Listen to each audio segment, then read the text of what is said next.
आप और हम उसे हमारी समस्या बताएंगे तब उसको पता चलेगा। इतना सीमित समझा है क्या उसको? तेरे कहे बगैर हाल पता है उसको।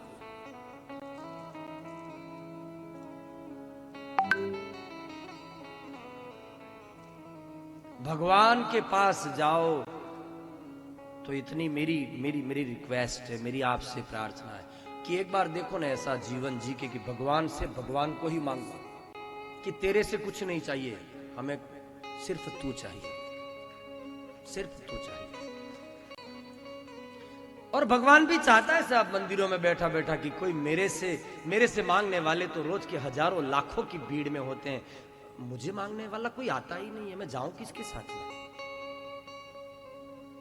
મને ઘણા મોટા મોટા મંદિરે જૈન સાહેબ તો હું નથી જતો, આ સચ કહું, કારણ કે એની ભીડના હિસ્સામાં પછી એટલી ભીડ ને એટલી ભીડ, એની ભીડમાં હું કરવા જાય તો સબ ભિખારી બનીને મય જઈ રહ્યા।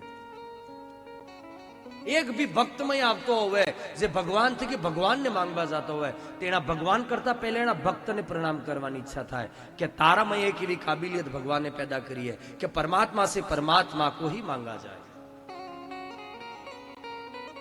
આપણે તો આપણી જુરીએ ભરવી ને આપણે કને પાછી લિસ્ટે મોટી છે પાછી હો। એકાદું કામ હોય તો ખબર પડે, એક કામ પૂરું થાય ને બીજું ફેરી, બીજું પીરું થાય ને ત્રીસરું ફેરી, એટલે ભગવાન આપણે બલ્લે જ બેઠો ને એનમે પાછું નારિયેલ ને ગોરો ને મારા ને પેલો આટલા રૂપિયા ને બાધા ને ઈ અલગ, આટલું આય કરે ને આટલું આય કરે ને એટલે ભગવાનને પૂરી તરીકેથી કે આમ ફ્લોપિંગ